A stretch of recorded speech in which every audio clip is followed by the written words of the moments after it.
Okay. Konnichiwa, my old backers. Duda here. Gunny here. Gunny, how are you doing, Gunny? I'm doing all right, my friend. How are you? Yeah, I'm pretty good.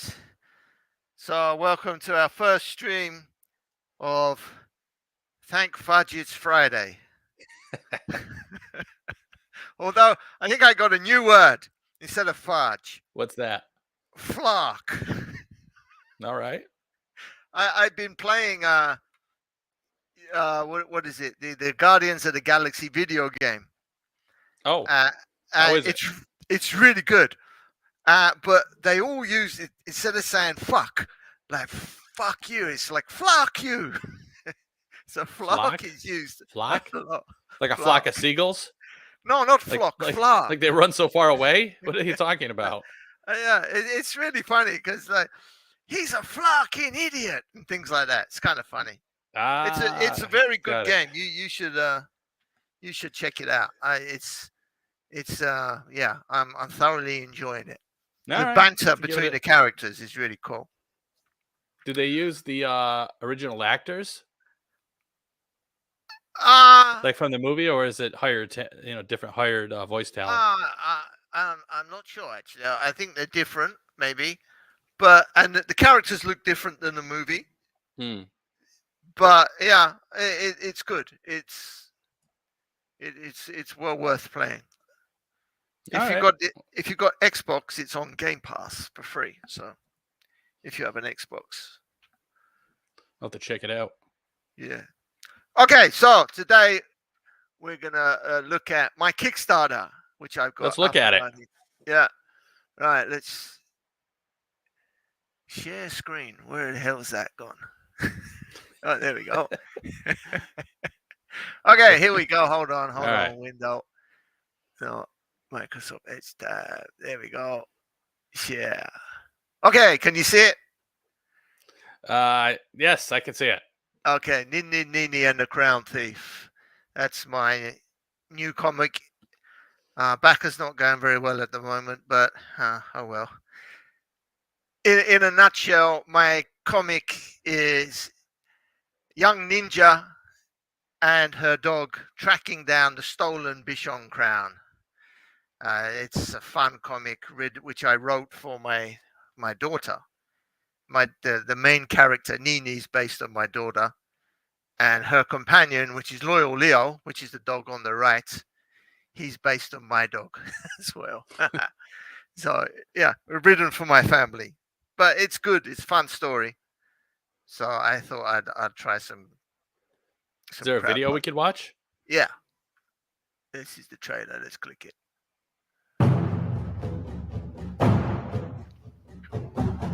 Can you full screen that? It's Nini time. Okay, there you go. That's Loyal Leo. He's my dog.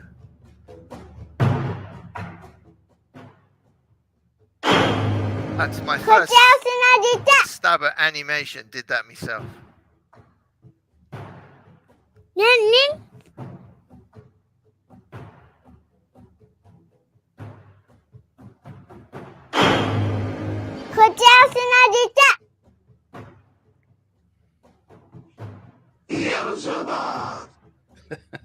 Beelzebub's the Queen Bee's Rage. Thanks for watching. I'm Daddy Duda, and welcome to Nin-Nin Nini, comic created by me, a loving father, for his beautiful daughter, Nina. My dog's in it too. He's a cute boy, isn't he? Please consider backing and making my daughter Nina's day. Thanks for watching, Janet. Bye-bye. That's not my daughter, Nina. That looks good. Yeah, that wasn't my daughter, Nina. That was my other daughter. Nina wouldn't come on camera. I said, let's take big video. And she's like, no. She was having no part of that. She was having no part of it, yeah. But the nin-nin sound effects, that was Nina. I got her to do the sound effects, but couldn't get her to do anything else, unfortunately. Yeah. Oh, Fresher Luke. I I got a viewer. Well, hello, Fresher Luke. How are you, my brother? Yes, I shall look for a link right now for you, my friend. Hold on. All right. Where's the link? Oh, there we go. Now, if you don't know, nobody knows. Yeah, I'm finding it. one minute. Where are we? Okay, paste. There's a link for you, my friend. Please check it out. Thanks very much. So yeah, my comic it's fun. It's the world is it's setting a world where dogs are the most important thing. Dogs are worth more than anything. And it's the adventures of Nini and her dog Leo. So, is this future economy canine based? Is that what I'm to get from this? Well, the most important thing, the most important possession a person can have is the dog of their. What is it? Is it like a status symbol? Yeah, kind of. Yeah, or like there's 12 countries, and each is named after a breed of dog, and these are the great breeds. And these are the most important breeds. So the country which is mainly based in is Bichon, because my dog's a Bichon. Got it. And yeah, so dogs are the most important thing. The whole culture revolves around dogs. And one of the we have the Kennel Club, which is kind of like their equivalent of church, I suppose. I suppose it's you know how the church was in again maybe medieval times, with the whole society revolved around the church. In this case, the whole society revolves around the Kennel Club. Got it. But the Kennel Club has got like a rogue faction, and this is called the Doggy-Quisition. I made that. They look like Spanish Inquisition. They got red outfits, the Spanish Inquisition hats, the fluffy brocade collars, and yeah, the country, like the culture, is the rich people, nobles. They can only own pedigree dogs. Commoners can't own pedigrees, and if you get caught as a commoner with a pedigree, you're in big trouble. And the Doggy-Quisition hunt down illegal pedigree ownership with the same kind of fervor that the Spanish Inquisition had for hunting down devil worshippers. They're really not nice people. So they're one interesting concept. I don't think I've ever heard of a comic similar idea.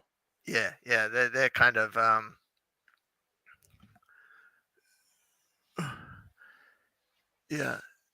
they're one of the main bad factions.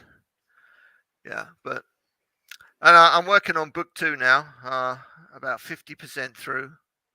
So still it's coming along. So book 1's all ready to go. Once the campaign closes, if I get funded, then printing time. Actually, I did an Indiegogo last end of last year.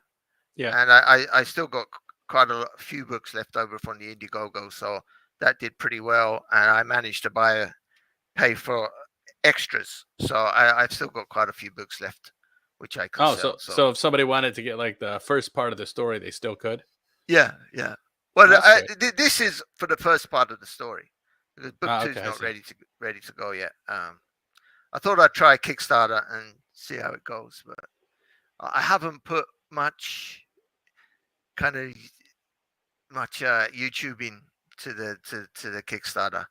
I planned to do it on spring break, but my kids couldn't go to kindergarten, so I had to look after them. And with the time difference, as you know, I'm in Japan, so with the time difference, trying to catch the people in America, like that's daytime here, so it was really difficult to even get on any YouTube shows or anything. So I kind of didn't do it. So that's why my campaign's not doing so well. But hey, Anyway, what do we got to look at today? So I got some very interesting articles. All right, pull them up. Let's take a look. The first one, let me find it. Hold on. Please wait. All right. All right, share screen.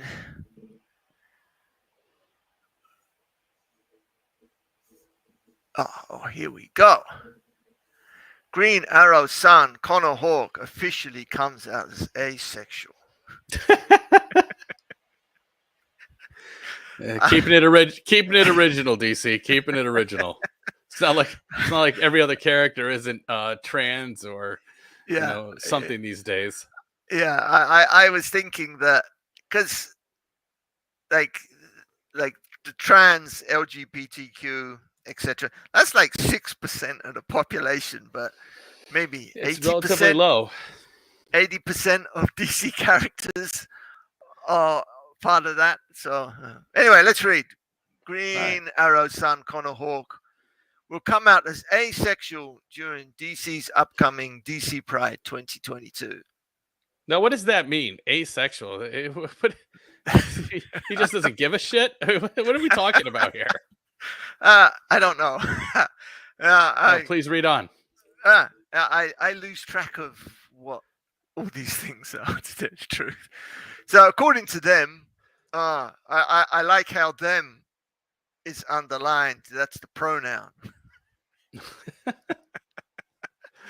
One of the stories featured in the upcoming DC Pride 2022 anthology will see Hawke, son of Oliver Queen and successor to Green Arrow Mantle, come out as asexual in a story called Think of Me.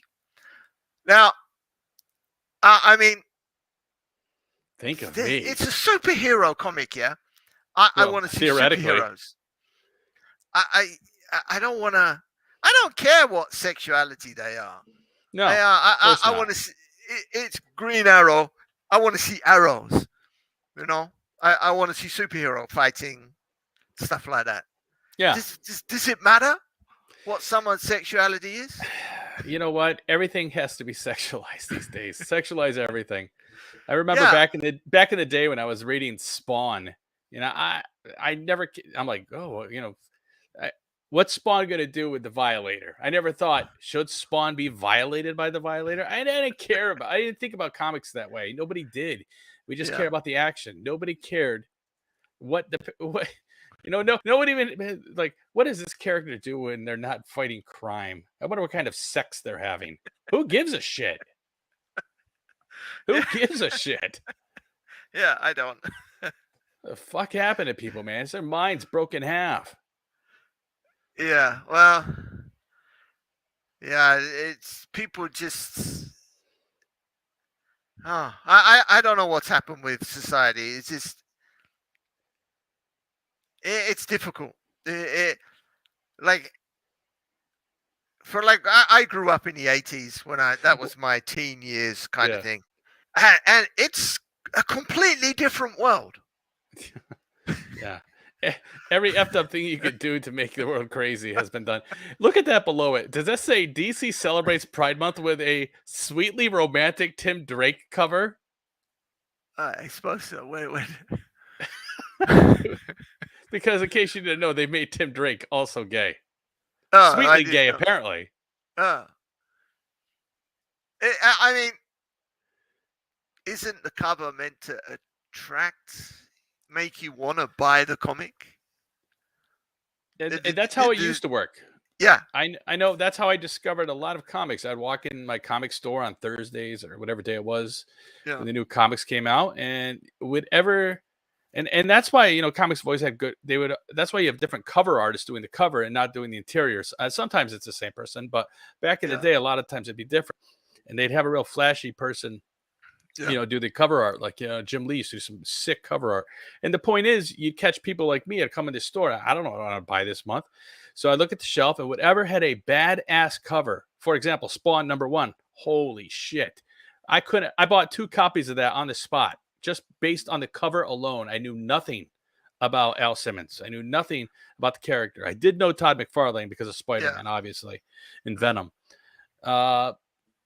but again, it's that image that catches your attention as soon as you walk in the store, and that's how I spent my money. And I used to spend like $80 a week on comics. I was crazy for comics, and I would and it would sometimes you'd get a real clunker. The cover art wouldn't deliver what was on the the inside was different, but by and large, if it had a pretty dope cover, you were in for pretty much a fun ride, and there was no politics in it.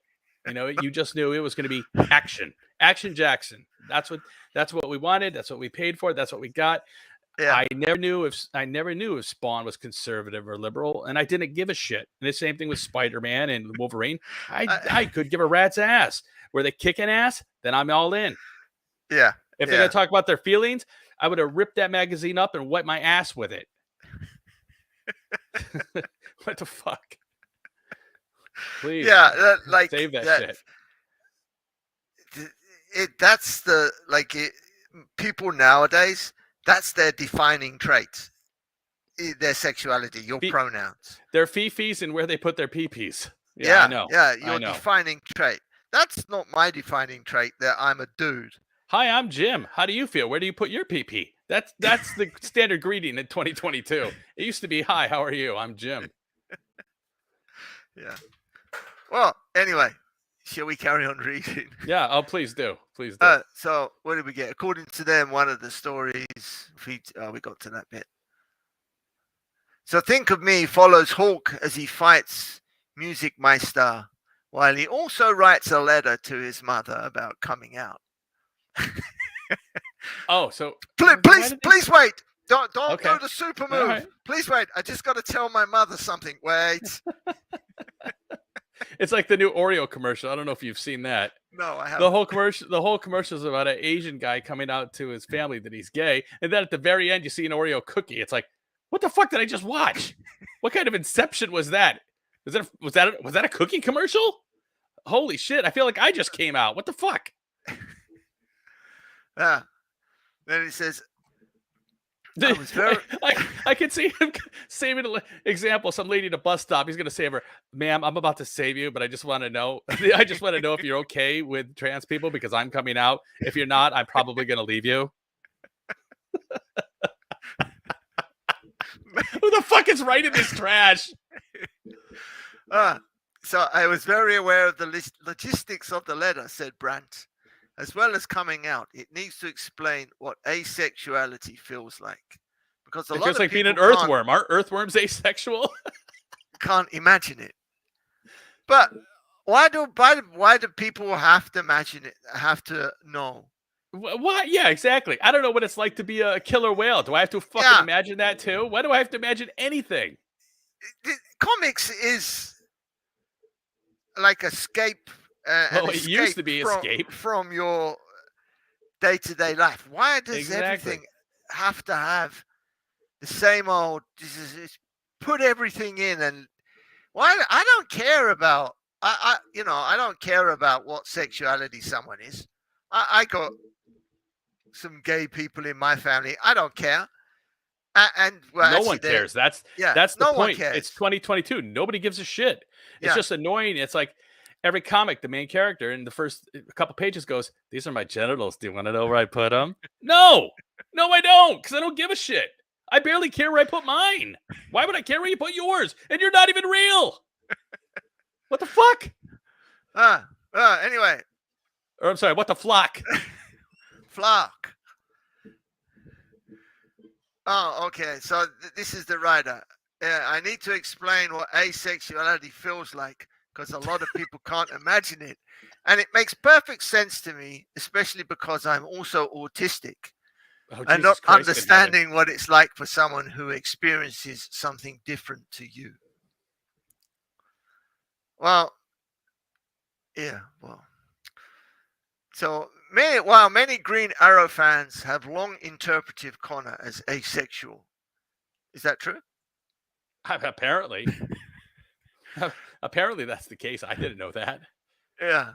Brandt said that the creative team behind Think of Me wanted to make it official in DC continuity.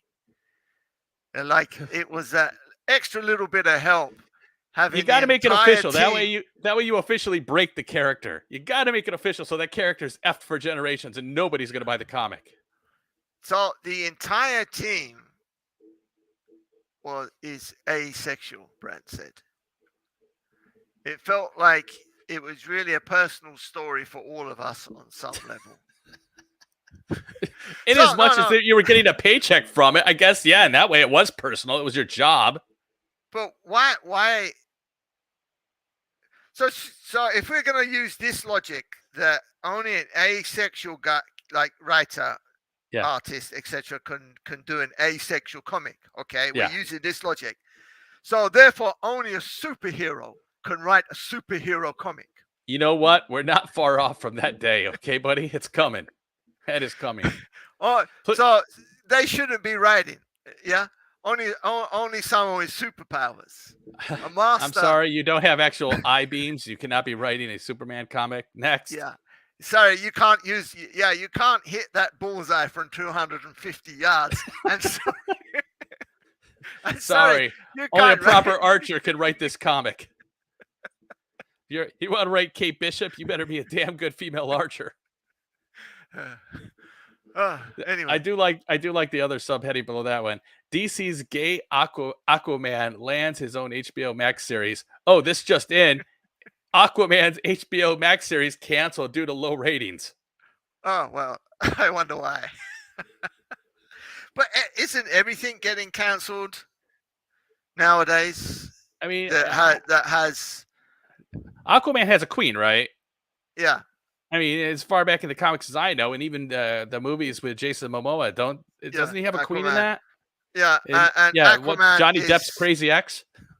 Yeah, in the movie, Aquaman is full on toxic. He's a man's man.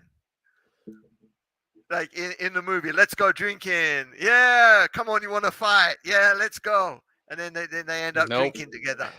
We can't be doing that in the comic. We gotta demasculinize. Who did they cast to play this guy? Do you know? Does it say? Should we click on the link then?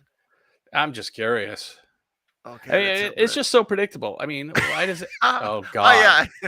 I remember this. I YA book they wrote. Yeah. You brought me the ocean. Holy shit.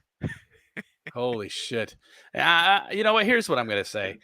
I was lucky to grow up when I did, and for comics to be the way they were with McFarlane and and then people like Jim Lee, because I mean, they were great writers back then, and they were great storylines, and they were cool gay characters like Shatterstar from X-Force was gay and he was cool and he was badass and he used to have that double sword.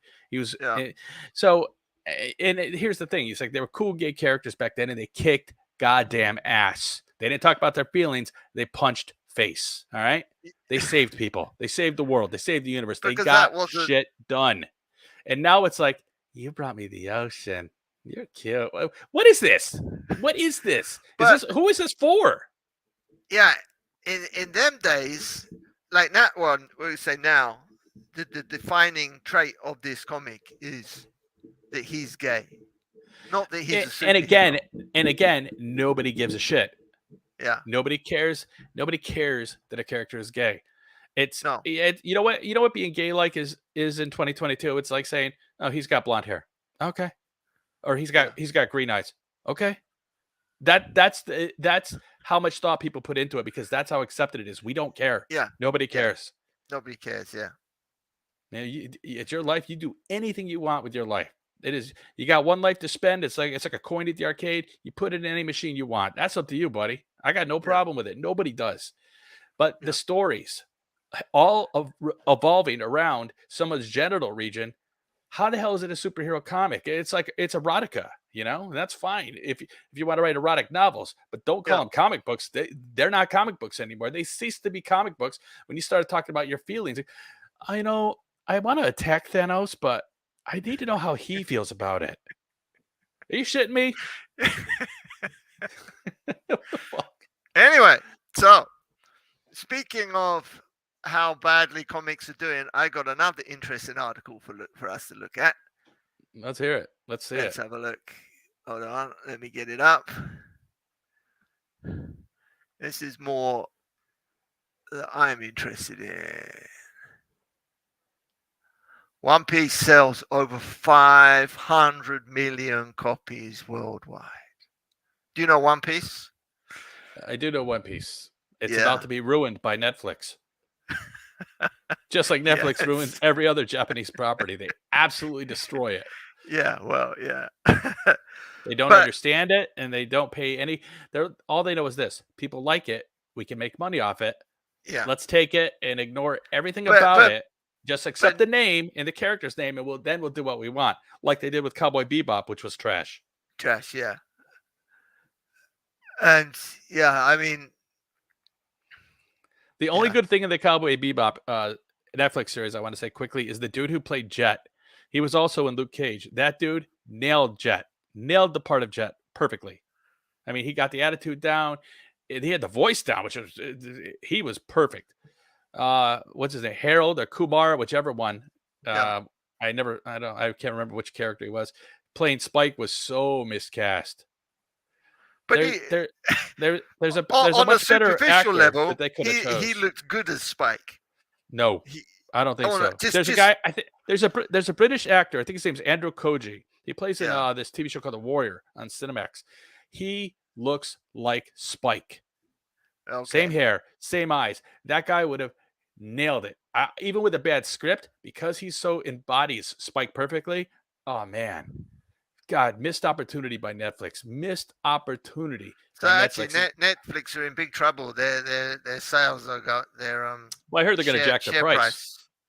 The I heard they're share gonna jack price the is price. tanking, isn't it? Well, and they're already charging what, like $20 a month or something, and they're going to raise the Yeah. price. They're going to lose here. And do you know why they're raising the price? Because they're making more and more of their own original content, like this One Piece series, and that costs money. You got to pay actors, directors, you got to build sets. So Yeah. when you produce your old content, where's that money But- going to come from? Are they going to raise the price on consumers at a time where they can least afford it? But if you're making your own content, it's got to be attracting new Well, consumers. Well, that's the thing. It's like fishing. You got to cast the widest net possible. You got Yeah. to keep political agendas and stuff out of it, or it's not going to work. I mean, CNN just found that out with their new news network, which is they're shuttering after a month. Yeah. So, but One Piece, 500 million copies. That's approaching Superman now. That's 500 million copies. That's amazing. Yeah, because I think Personally, I saw never got that series, and I watched a decent amount of anime, and I just never could get One Piece. never could make that leap into One Piece. Yeah, it's been going for a long time. I don't read the manga, but I watch the anime. But I Yeah. kind of stopped about a while ago, Hmm. and then I haven't watched since. I stopped at about episode 900. I saw from 1 to 900. Then I got, Wow, yeah, fuck this is boring. Not boring, but I'm tapping it's out. like, come on, get on with it. I'm tapping out. Yeah, so but Duder is tapping out. maybe I'll have to catch up again some other time. But yeah, 900. But still, that's just one story. Yeah. Where if you look at like Superman, been going for a lot longer, and I think I saw that 15,000 comics, different comics Mm. that they made for Superman, and it's 600 million total sales they estimate. But this is just like 500 million Mm. from 100 and something books. It's astounding. Yeah, It's astounding. And the American comic market only wishes it could do this. yeah. American kids, if you look at any Barnes and Noble or Yeah. the bookstore, you see the young people who are actually in the store are just all over in the manga section. Yeah, if you looking look at the the floor space, Yeah. that's- Oh, they dedicate more space to it because it's more profitable. yeah. But And then you look at the trade paperbacks for the American comics, and it's such a small section comparatively. if you go on Twitter, Yeah. and you say what you just said, they will say no, Nothing wrong with the state of American comics. American comics are doing fine. And an ostrich can stick its head in the sand all it wants. It's not going to change reality. The numbers are the numbers. Yeah. Well, I like the numbers. It says that they sell like 500 million per year, for example. I mean, the American comic book industry is still that. It's still the comic book industry. Yeah. I mean, until Discovery shuts DC down, which might be coming. Who knows? I think last year was 1.2 billion, but at least 500-600 million of that was manga. But here's what I'm saying. Compare that to the late 80s or early 90s. Yeah. All right. It's not even in the same. You know, and I understand kids got a lot more things to catch their attention these days with the internet and smartphones, etc. Yeah. But it doesn't seem to be hurting manga, does it? So, no. My ideal is if the comic industry would have stayed true to what made money in the first place. You know. I think also manga's embraced digital sales. So lots of people buy digital. Yeah. Whereas Western comics, they haven't embraced digital so much. Well, here's the thing: if you look at Western comics, and by that I'm not talking about indie comics because those are all over the place, but I'm talking about the big two. Obviously, they are so agenda driven. Like every comic is a goddamn manifesto again about whoever wrote that comic book's genitals. You know, because everyone's got their own genital story these days. Yeah. So. But manga focuses on story, deep story, connection between the characters. Some of the characters might be gay, might be straight, but the point is, it talks about this deep connection, and it's heavily story driven. I mean, the main part of it is a story, which is, you know, it sounds simple. You would think that every book, comic, magazine written is story based, but it's not. The American comic industry, you know, all the good people either left or got kicked out of the industry. And the only thing that's left is a bunch of philosophical college weirdos who are so wrapped up in their own genitals they don't give a rat's ass about story. I was just thinking of. Do you know Patches O'Houlihan? No, who's that? you don't know? No. Dodgeball. You seen the movie? Oh, okay, yeah. Dodgeball. The old Irish guy with. Yeah, got it. Looked like a bunch of retards that couldn't. What did he say? I can't remember. He's a guy threw the wrench, right? Said you could dodge a wrench, you could dodge a ball. Yeah, that's him. And he says it looks like a bunch of retards trying to fuck a doorknob or something like that. Yikes. It's really funny. Anyway, so that just sprung to mind. And because that is the state of Western like the big two's comics. They don't care about they don't care about the IPs. Their whole thing is use these IPs to get what we want. They don't care about the fans. They don't care about the legacy of the IPs. They don't care about nothing. No, they're terrible stewards. Terrible stewards. If you want a character like that, that's fine. Write one yourself. Well, that's always been my take on it. There's always room, and it's actually preferable for new story, new characters. You know, we've had the same characters for such a long time. Instead of making, Superman's son super gay or whatever that comic was called, I can't remember. Yeah. Why can't I have a new character with his own backstory and stuff and his own history? So that way, because that way it's original and nobody mixes it up. Shall I tell you why? Yeah. Because writing like what we call world building when you're writing a comic, it's not easy. Of course not. Yeah, like from working on my comic, like I spent like maybe 3 or 4 months just writing like a history of the world. So like I said, there was 12 great countries, 12 great nations for the dogs. My story is only based mainly in 2, and that's pretty well defined. These 2, I know everything about the 2 countries, but I also wrote like a world history, so I can understand the world. I also know about the other countries, a bit. So I wrote quite a detailed world history to make the world kind of fleshed out, so it's not kind of superficial, so that the world looks good. You think, that makes sense why they're doing this, why they're doing that. So writing a story is not easy. It requires passion. If there's no passion, you can't write a good story.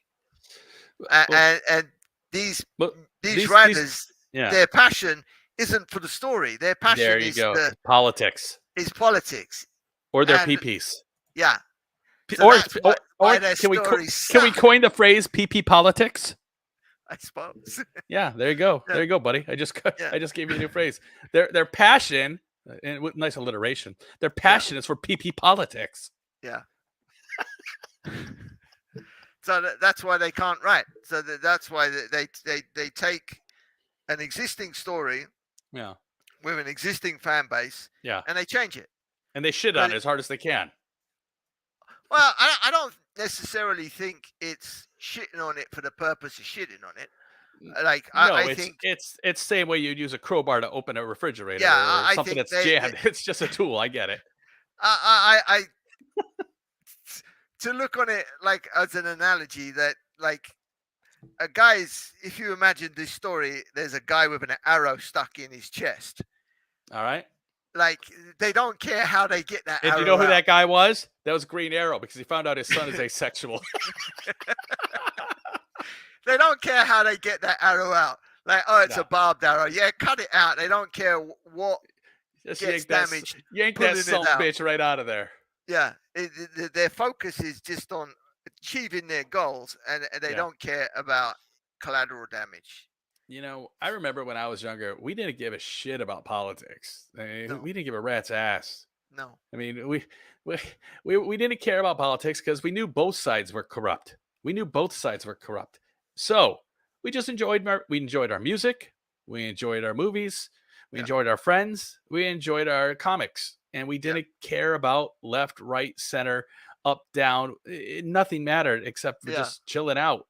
But today, I don't know, this younger generation, they've been spoon-fed this political ideology and hate that just it's self-defeating in the end.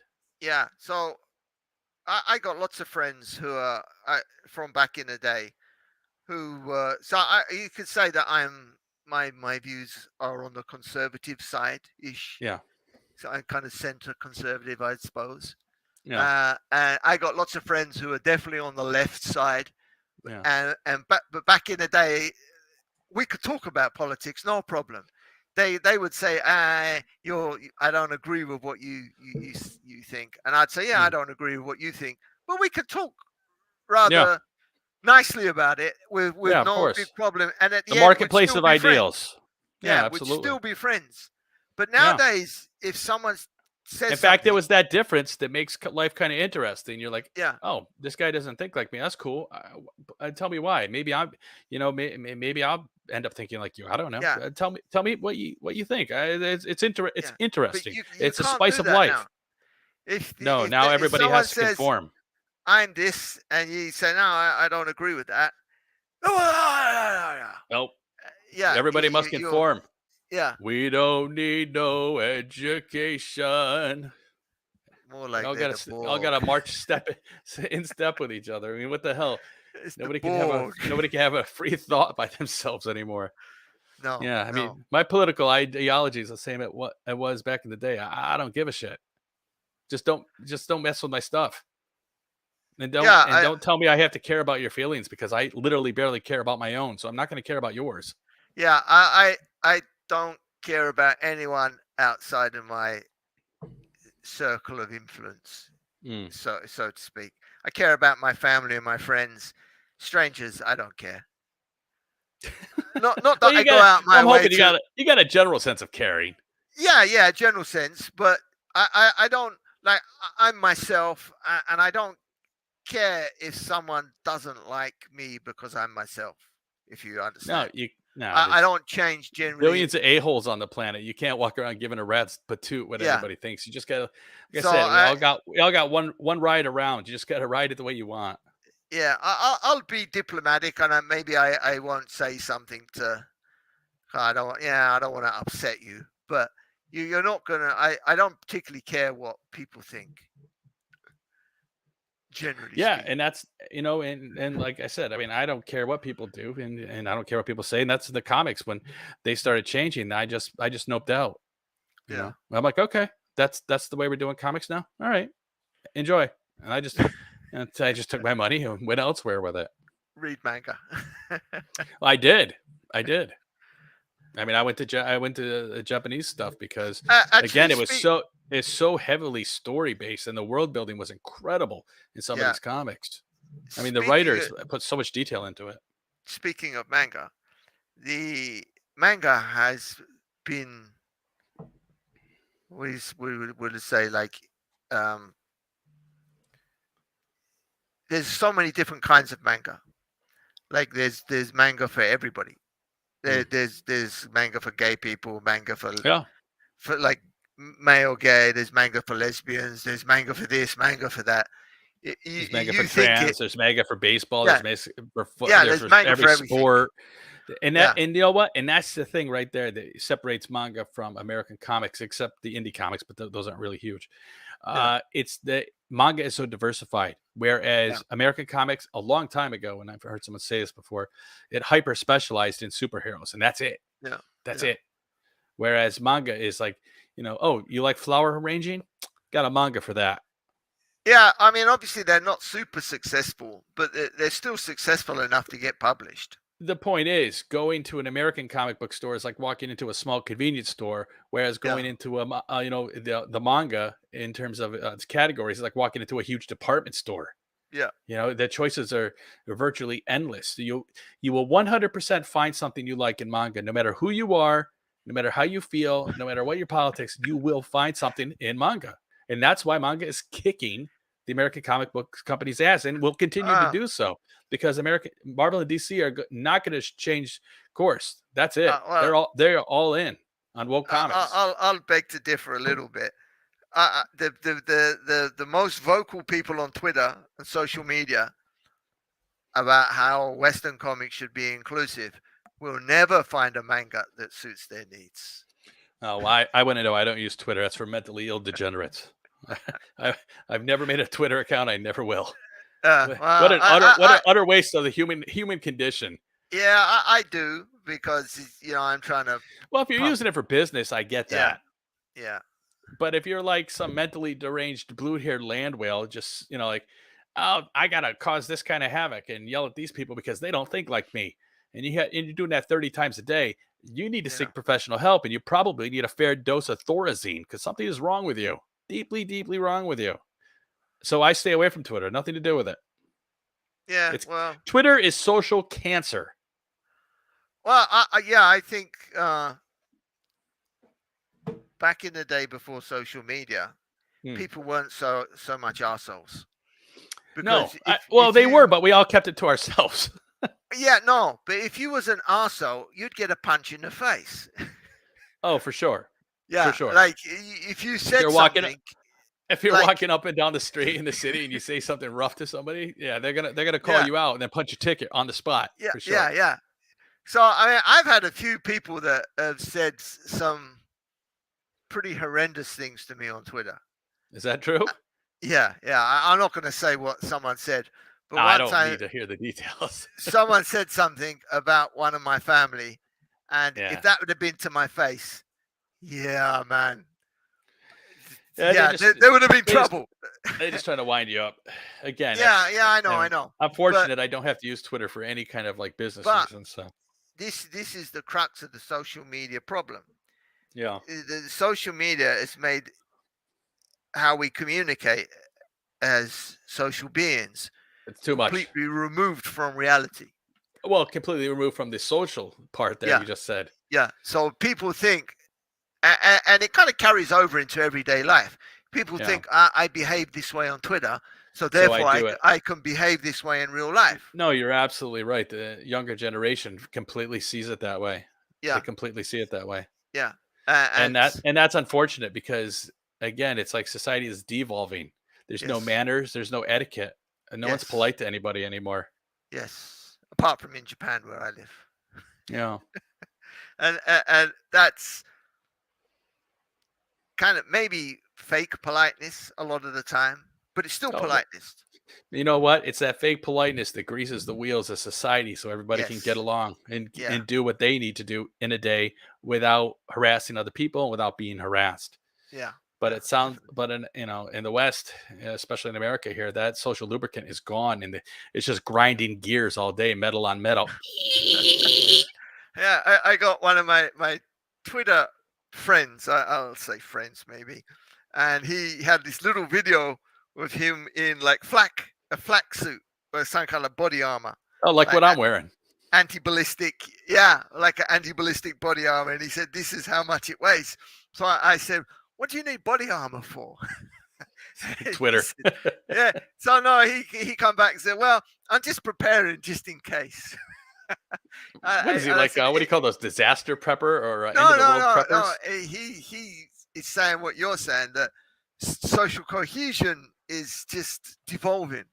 Well, there isn't social cohesion anymore. Yeah, and he says just degrees of grinding. It's very unlikely that he will need it, but just in case, he's got it. Yeah. Well. Yeah. So. Yeah. Better to have it and not need it than need it and not have it, as they say. Yes. Yeah. Yeah, I suppose so. But yeah, things are strange, to say the least. Did you have any more interesting stories or articles? Oh, what have I got? No, I don't think so. I think female 4, we done that. Oh, did we do female 4? Thor? No, I haven't talked about female. Okay, Thor. Let's look at that one. Female 4. I literally just saw the trailer for was it Love and Thunder about 5 minutes ago. Okay. Female 4. Or not 5 minutes ago. I'm sorry, about 5 hours ago at this point. Female 4. How Jane Foster became worthy. Yes, there we go. So now, are they basing the movie on the comic where she has cancer and everything? Oh, I don't know. Oh, what's going on? I'm just curious how much of the actual that storyline they're going to work into the movie. And I always hated that storyline. It always seems so depressing. It's like, oh my god, it's like she uses Thor, she's okay, but she stops using the power of Thor, she has cancer, and she's dying. Yeah, but it's. I saw in the trailer she has a reforged Ymir. Yeah, I would like to know how that happened. But how's she worthy? What happened to Thor? Why is he not worthy anymore?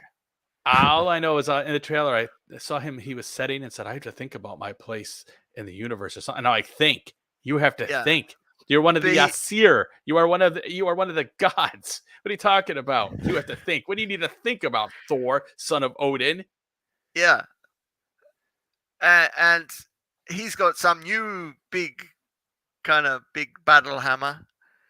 But their version of Stormbreaker, which is that's so different from the real Stormbreaker in the comic that is wielded by Beta Ray Bill.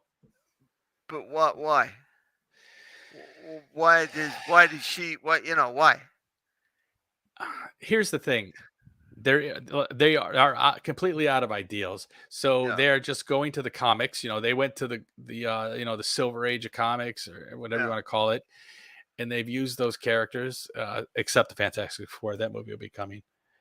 And now they're moving on to what the next gen characters were, which is Ironheart, Riri Williams, Miles Morales, a female Thor, Asian Hulk. I think they might do that, like they did in the comic. And then after that, they'll probably go with whatever is going on right now. I don't know because I stopped collecting comics. But the point is they're not going to be original to try to continue any legacy characters. They're just going to move on like the comics did. And that looks like what they're doing. That's why I'm wondering how much of the actual story from the comic did they work into this new movie? Probably not much. Yeah, I don't think much, but I'm not going to see it anyway. No, you know what? Are you going to go and watch it? No, I'm not. And that's terrible because for the Thor movies, especially, I've always been there, first showing the day, or if it's a late night showing there to watch it, I'm always all in with the Thor movies because they've always been pretty fun. Tom Hiddleston was always excellent as Loki, and then you had some really top-notch actors like Rene Russo, you know. Yeah. So, but I don't know. I probably not. It's probably something I'll wait until it's on Disney Plus or something, and I'll catch it. Oh yeah. The last couple Marvel movies I went and seen were huge disappointments, and I was especially the Eternals. God, was that movie fucking terrible. It was just, this story wasn't tight or cohesive. It was all over the place. I did like seeing the two dudes from Game of Thrones together again. That was interesting because the last time they saw each other in Game of Thrones, the dude said, "Yeah, next time I see you, you'll be wearing black." And he was wearing black in the Marvel movie. He's the Black Knight. Hello. Can't hear you, Captain. Can I hear you? You might want to check your microphone settings. Yeah, again, still got nothing.